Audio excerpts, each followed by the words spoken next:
Sentinel. Past. 27. We had been out in space chasing down Duhrnan's mothership for days when we received the signal. The day had been rather uneventful until then. I had been giving Kay her medicine each morning, and she seemed grateful. Jonathan seemed wary of me doing so.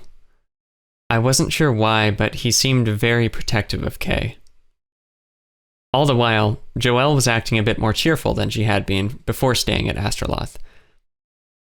Once a day, she would ask me about my relationship to my mother, but I felt so tense that I always avoided the question. It just wasn't what I wanted to be spending my energy on at the time. I hadn't really realized she was just trying to bond with me, something which she hadn't attempted since before the attack on Vorin. We were in the overlapping hours of our sleep schedules, and all four of us were awake, sharing a meal in the cockpit. Joelle smirked at me in the silence, only broken by the sound of my slurping straw. "Why root beer?" she asked. I lifted my ears away from the straw. I had been entranced by the sounds of the root beer in the glass and straw. "What do you mean?" "Why do you always drink root beer? Isn't that unhealthy?" she asked, brushing aside a lock of purple hair.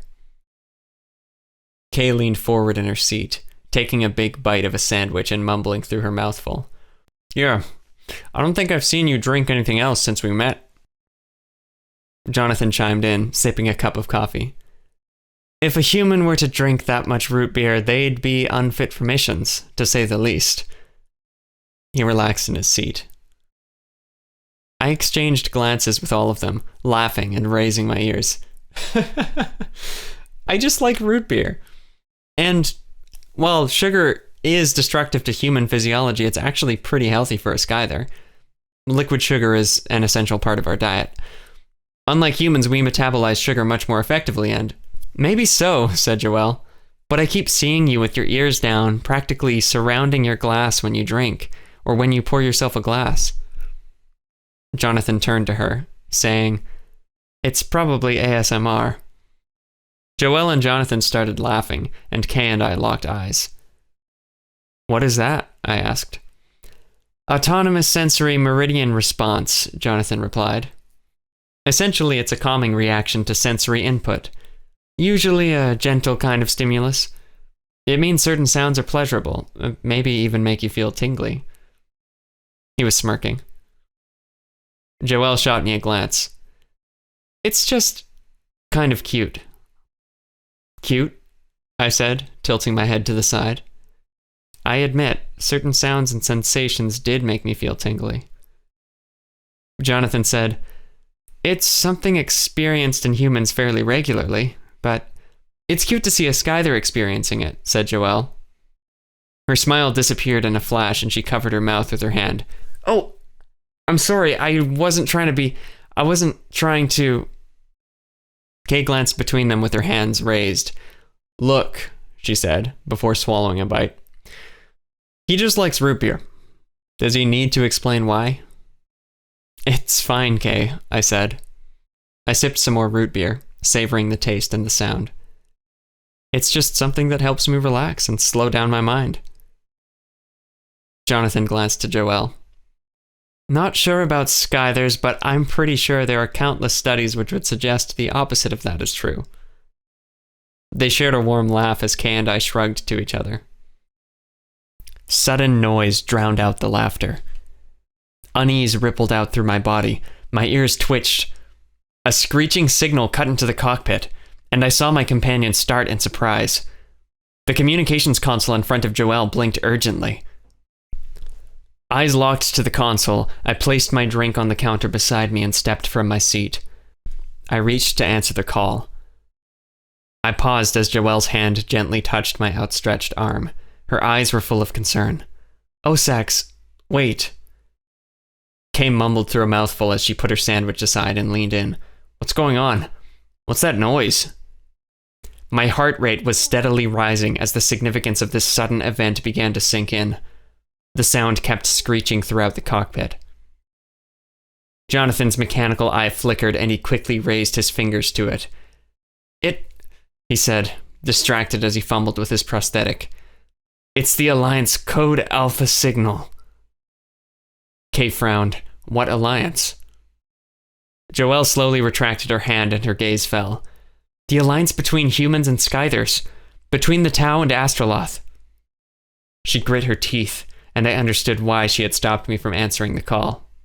None of us wanted to hear the broadcast. I found myself breathing heavily, but I tried to speak anyway. It's not just any emergency, Kay. This signal represents the highest level of threat to our civilizations. And the only people who have the authority and the means to use this channel are the Cardinal of the Terran Astral Union and the Queen of... My voice choked up as I thought about my mother, and what kind of situation she would have to be in to use the Code Alpha signal. After a brief moment where none of us spoke, Jonathan pointed his hand toward the row of consoles in front of us, beneath the wide windshield. Answer the call, Osax, he said sternly. My muscles tensed. Joelle's mouth formed a straight line and she held her breath, closing her eyes. Jonathan lowered his hand and frowned.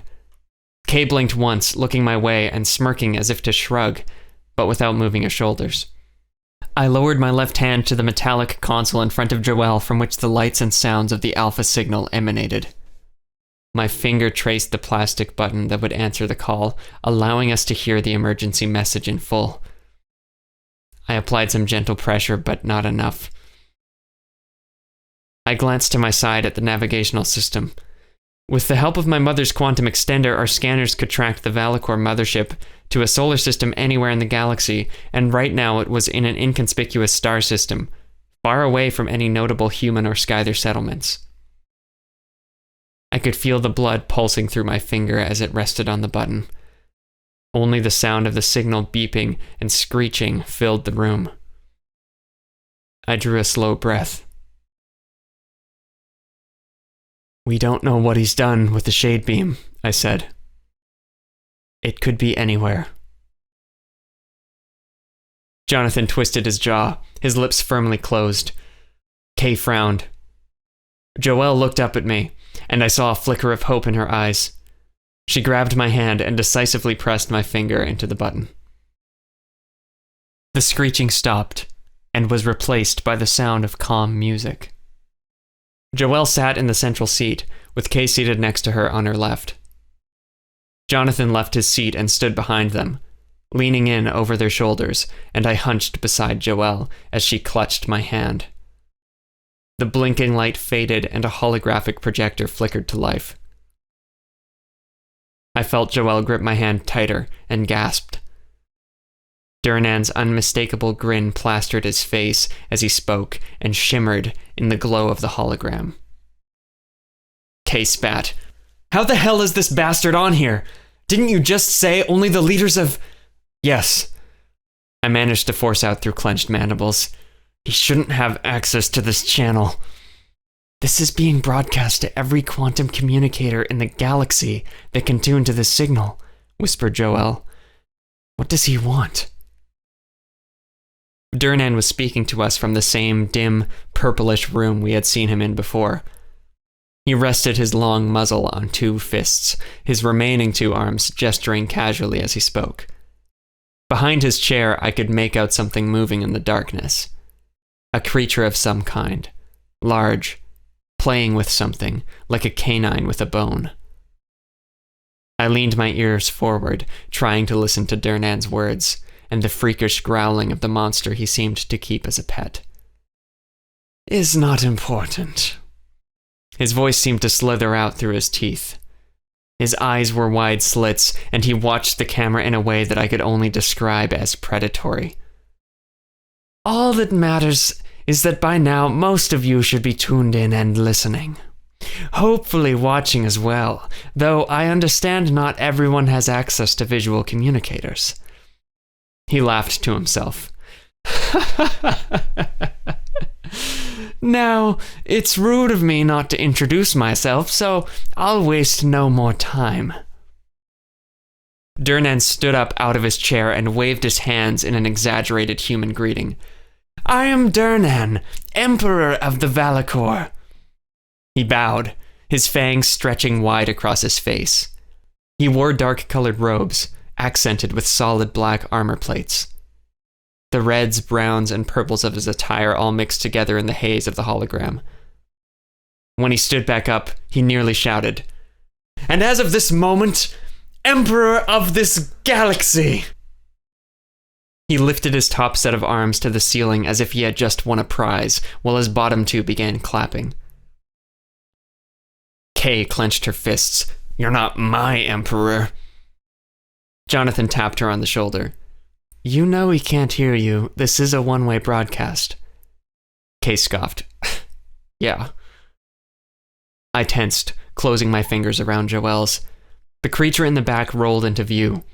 It was furred and built like a massive, elongated wolf, sporting an extra set of legs. Its fur was black and blue, with a few red accents. Its tail was tipped with a razor-sharp barb, and its eyes were white and soulless. In its snarling jaw, it chomped at something fleshy, tearing and stretching it with its plate-sized claws. "You all must be thinking now, oh no, but this isn't an emergency. Doesn't our new emperor understand that the Code Alpha signal is only to be used in dire situations which threaten our very existence?" Duhrnan was a bad actor, but he was having more fun playing his role than any performer I had seen before. He struck a pose with his mouth hanging open and his eyes wide in feigned surprise, his two left hands covering his mouth as he brushed his forehead with the back of his right hands. I didn't know I could hate someone this much. I felt the words coming straight from my mouth as I heard them repeated in Kay's voice. We glanced at each other, and somehow, despite myself, I was able to feel a tingle of amusement and camaraderie. But it was like a drop of water in a vat of oil. In a second, it was indistinguishable from the black, volatile fluid that was coursing through my veins. Duhrnan dropped his pose and his smile faded too. His gaze fell to the floor and his shoulders drooped as he shook his head, suddenly sullen. "This gets boring very quickly," he muttered, before he perked up. "All right, on to the point." He reached out toward something beneath the camera, and the image changed. The broadcast was now displaying a view from the hull of a spacecraft of some kind, looking at a beautiful planet. Duhrnan's voice came in through the speakers. "This, for you humans who don't know, is Astroloth, home of your friends the Skythers." I couldn't breathe. I wanted to find something in the image which proved that he was wrong, but every detail on the planet's surface, the moons, and the nebula behind it confirmed that he was right. We were looking at Astroloth. I only noticed my hand was shaking when I felt Joelle struggle to keep me still. My thoughts spiraled to my mother, Cyrano's. "Wait," said Kay, getting up out of her seat. That's not the... "We're looking at this beautiful planet from the hull of the Shade Beam," Duhrnan exclaimed. "Oh no," I said. "Oh no, no, no, no, no." He continued talking, but I began to lose focus on his words. Joelle turned to me, but my eyes were glazing over with tears. She was saying something. Kay was speaking too, yelling even, but everything was just becoming noise. I slumped onto my knees, gazing straight into the hologram with limp arms, one hand still resting on the console, held by something. "To demonstrate my power, courtesy of the Tau government," his voice continued. I felt like my heartbeat was a ticking bomb, and I could feel each second as it passed me, but once it had, it melted into ambiguity as I struggled to keep focus. "Is there nothing we can do? We can't jam the gun somehow?" asked Kay. "We're light years away," said Joelle. "And even if we had some way to get a signal from the firebrand to the Shade Beam, I have no idea what we'd have to do to neutralize it." "We have to try, damn it!" Kay screamed. She slammed her fist on the weapons console in front of her, and a chunk of metal snapped off and onto the floor with a spark. Joelle spun to face Kay and raised her voice. "Kay, there's nothing we can do from here!" Vaguely, I noticed the feeling of her hand still pinning mine to the console. I realized Duhrnan had been silent for several seconds. The silence continued, and it gave me a chance to try to return to my senses. All I could manage to do was close my eyes and breathe. "I apologize for that interruption." His voice was sharp in the silence. "As I was saying, This weapon was courteously constructed by the Tau. Why? I don't know, and frankly, it doesn't matter. They are what has allowed this moment to happen. In exactly 20 seconds, I will fire the shade beam at Astroloth, and it will be disintegrated, ceasing to exist. His voice was calm. I'll start the countdown. 20. No, I said as his voice droned on. Kay turned to me with frantic eyes. Osax, it's going to be all right, okay? 17. No, I said, shaking my head as the tears began to obscure my vision again. Kay walked around to my right side and grabbed my free hand. Cyrano was telling me about the spheres of the temple, she said enthusiastically. 14. Joelle was staring at Kay as she continued to speak. Osax, they're for the defense of the planet, right? She said they could protect Astroloth from invaders. They could save Astroloth from destruction when it was most necessary. She was telling me about the secret defense system. 5. I clenched my mandibles as tears streamed down my face. Kay was crushing my hand, but I could barely feel it. It's just a myth, I said, staring down. 3. Kay's face contorted in shock. What? 2. She lied, I said, looking up at the hologram. My home. 1. There was a flash of dark energy from the hull of the shade beam, a firing mechanism which was out of sight. It almost looked as though the planet vanished before the energy even struck it. And then it was gone. Silent. And gone. I'll be firing this at Earth in exactly 7 days, said Duhrnan. His voice was cold. A timer appeared on the hologram. Try to stop me.